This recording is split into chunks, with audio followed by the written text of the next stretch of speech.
Hello and welcome to part 2. How dare I? Hello and welcome to another booktube video from me, Lauren, from Lauren and the Books. And this is part 2 of my question and answer session, which I'm doing in celebration of getting to 1,000 subscribers. So this is part 2. If your question isn't answered in part 2 and you submitted a question, it might be in part 1. So I'll link that down below and go and check that out. So we will start with Singing Smiley 2989. She says, do you read more than one book at one time? And if you do, how do you find the time to do that? So, I do read more than one book at one time. I would love to be able to read one book at one time because that is how I best enjoy books. So a mere few days ago I was reading 7 books just because I had books to read for book club. I was buddy reads that I'd started, books that I'd started and then abandoned because the genreathon come along, and this month, May, I wanted to read what I was in the mood for. But before I allowed myself to do that, I wanted to finish off all the books that I had started. So I'm now down to 3 books. And I'm going to finish those and then I'm going to start reading just like one book at one time because I can't handle anything else. Having said that, I've always got an audiobook on the go because I listen to audiobooks to and from work, so that's always one on the go. And I'm just about to start a Charles Dickens read-along. Hello Pusky, what you up to? I'm just about to start a Charles Dickens read-along for our mutual friend. What you doing? What you doing, little puss? What are you doing? Going. Oh, bye. I'm just about to start a Charles Dickens read-along for our mutual friend, and that will be ongoing for 18 months, so that's going to be something that I'm not going to be finishing straight away. So I would love to read one book at one time, but there's always like something else going on. But I am trying to like really pare it down so that I've got one audiobook, a Charles Dickens book, and a book that I'm reading at the time. Katie from Books and Things said, if you could put one book in a time capsule to be opened in 100 years to represent the best book of your lifetime, what would it be? So when Katie got to 1,000 subscribers, she asked to do a Q&A, and I gave her that question, and she said that it was really cruel, so she's given it back to me. Thanks, Katie. The book I would put in the time capsule to best represent my lifetime is definitely the Harry Potter series. Like, that book made me the person I am today, and also just absolutely moulded my childhood and just made me love reading even more, and just made me so thankful for talented authors, and in particular talented female authors, and that would definitely be the book that I think best represents my lifetime. I doubt it will be topped. If it is, I will be shocked and I will look back on that video and think, Lauren, what were you going on about saying Harry Potter couldn't be topped? But I don't think it can be topped. Brittany from Under the Radar Book says, what book do I love that not many people have read? Or which book is under the radar book? Now, I don't really discover many books that aren't very well talked about because I use BookTube to discover book recommendations and people recommend things to me that I've heard.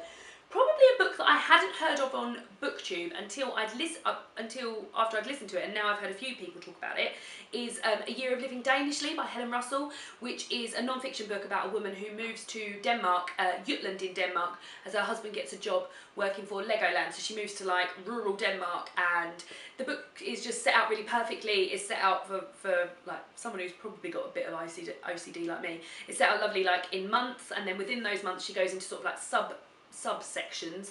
So in August, for example, she finds out she's pregnant, and then in August's section she will talk about the health system, and then in July everyone goes on holiday, so she talks about where people in Denmark go on holiday, and then she has a section about food. There's a section about Christmas, which was obviously my favourite. But I really love that book. I wouldn't say it's under the radar now because a few people have read it. I keep hearing it sort of popping up now, but when I read it I hadn't heard of it, and I really loved it. Verity, Nerdy English Girl, said, would I ever branch out into making different types of videos, and if so, what else would I like to make videos about? I don't know if I'd be very good at doing any videos on anything else. What else would I be good on doing videos about, David? Cooking? Cooking. I'm quite a good cook, but I don't know how I'd cope being videoed doing that. It's a bit nerve-wracking, isn't it? I like watching videos about makeup tutorials and beauty products and things like that, but that is just not something that I could do because I'm crap at doing makeup, and yeah, I just like watching videos about that. I don't know if there was anything else I'd do. Oh, I enjoyed vlogging. When I did Vlogmas, I really enjoyed like doing the little bits of vlogging and doing videos about Christmas and like different videos every day. So yeah, I enjoyed a bit. Maybe I'll do a bit more vlogging in future, maybe. Laura Johnson, who is my real-life cousin, says, if you could rewrite the ending of any book because for whatever reason you didn't like it, what book would it be and what would you change? So this question I find quite hard to answer because I don't want to do any spoilery things. One thing I have said is that I'd make Harry Potter longer, but in a way that's like fun, not like dragging it out, like more fun stuff. A book whose ending I would change or make Harry Potter longer. Amy Jane Smith says, has your reading habits changed over the years? Amy, my reading habits have changed over the year. I read a lot more now and I make a lot more effort into keeping track of what I read. So I use a book journal where I write things in as I'm going, like once I've finished a book, I give it a four-star rating. I also use Goodreads where I basically use that to have a quick look at what I've been reading and I give those a 4-star rating. I also, I don't tend to pick up books that I don't like nowadays because I'm very, very aware of what I do and don't like. So it's very rare that I get a 1 or 2 star book because I'm getting better at picking out what I actually like. The only time I get a 1 or 2 star book is if I'm having to read a book for a book club and then I force myself to read it. So yeah, so they're my reading habits and I read a lot more now as well and yes, my habits have changed. Eleanor Reads Book says, what was the book you cried most at the ending of? Was it happy or sad? Only last night, I was sat in here crying over the ending of a book, wasn't I, David? Mm-hmm. David had to give me a little cuddle because I felt so sad about it. So I just finished The Nightingale by Christine Hanna, which I was really super surprised at and super pleased I read because I looked at the front cover and I was like, this is not something I'm going to enjoy.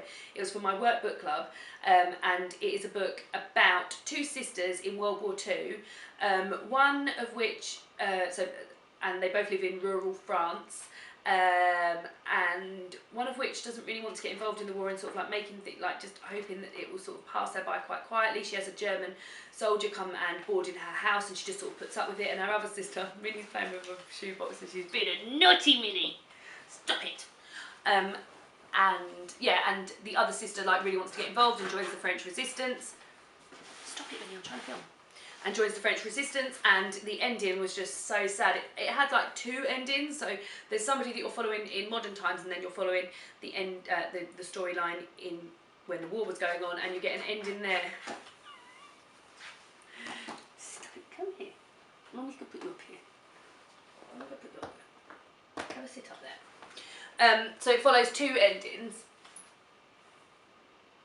So it has 2 endings and both were really sad and I was crying about it last night. So yeah, that was a very sad book for sadness times. Time...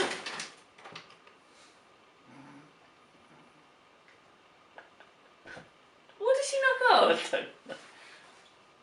Time to Read asks a question all about food, which is a wonderful question to ask. What foods can you not live without? Is there a food that you hate or other people think is weird, or a food that I love best that people think is weird? What foods can't I live without? We're talking about this. Avocado. I love avocado. Halloumi. I really like halloumi a lot.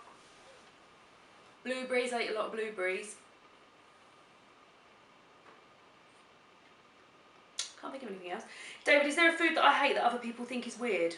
Chocolate. Yes, I don't hate Chocolate, chocolate, but there's other things I prefer. Like, so yeah, people probably would think that's weird, but I would still eat it. Like, I'm not going to be like, no, get that chocolate away from me. I don't like chocolate cake, actually. I wouldn't eat chocolate cake. But yeah, chocolate I wouldn't be that into. Also, because I eat almost everything, except biscuits. No, I do eat biscuits. That's from Dream Phone. I don't like mustardy things. So I don't like mustard, wasabi, horseradish, that sort of thing. So that might be a bit weird. The food that I love best that people think's weird. Oh, I've got one that's rank. I love corned beef. It's like so disgusting, but I really love it. That's probably something that people think is weird. Mosop Ajeg said, if you had to read one book over and over, what would it be? It would be Harry Potter, and it would be the series, but specifically... God, Minnie's being so naughty tonight. But specifically, it would probably be Harry Potter and the Goblet of Fire, because that's my fave. What other interests do I have other than reading? I love cooking, I love cross-stitching, although I haven't done any cross-stitch for ages, but I do love a bit of cross-stitch. David and I like to watch films together. David's really into his films. He's got a film blog and is due to start a YouTube channel, guys. You heard it here first. So we watch a lot of films together. We like watching box sets. I like spending time with the Mini Monster. We like walking, don't we, dear? Yeah, so those bits. Bit of all normal gear, really. Nothing out of the ordinary. Does my boyfriend enjoy reading, and do we buddy read together? David, do you enjoy reading? Sometimes. Sometimes. He's in a bit of a reading slump at the moment, guys, and I think it might be because of the book that I bought him. He feels inclined to read it. You know, you can give up on that book if you don't want to read it. Yeah, I know. So he's in a bit of a slump at the moment. We don't do any buddy reads together, although we did sort of buddy read Wonder by R.J. Palacio because we were reading it for my online book club, so we were able to talk about that, which was lovely. We should do that more often, you know. We should. Double buddy read. What would I tell my 16-year-old self? I would tell my 16-year-old self, like, calm down the drama, Loz. It's going to get better. Like, I was such a dramatic 16-year-old, you probably can't believe it, but yeah, I'd probably tell myself that. It's quite a philosophical question. What would you tell your 16-year-old self, David? Drink more. Don't be silly. Would you say wear that gorgeous silver chain more? Yeah. Yeah. Wear more rings. Wear more silver rings from Argos. Yeah, but no Burton's. From Burton's! Yeah. Did they make your fingers go green? Yeah. Wear more silver rings from Burton's. That's what David would tell his 16-year-old self. And my last question is, do I remember the first book I've ever read? Or what was my first favourite book? The first book, one of the first books that I ever read was The Lion, the Witch and the Wardrobe by C.S. Lewis. And I remember going down to the library, my dad saying I'd really like it and getting it out. And I remember being like, this is amazing. And I wanted to have tea and toast, honey on toast and tea with Mr. Tumnus. And I used to check the backs of wardrobes and things like that. For Narnia, not just for like checking, saying, is this stable? No. Yeah, so that's one of the first books I remember reading. I do love that book and I want to reread it again. It's a bit Christmassy, isn't it? It's got Father Christmas in it. So, thank you so much for everybody who gave a question. Sorry if this has been a complete long slog. I think these videos are going to be 20 minutes each. That is hard work for anyone to sit through. And I will see you all again soon with another BookTube video. Goodbye!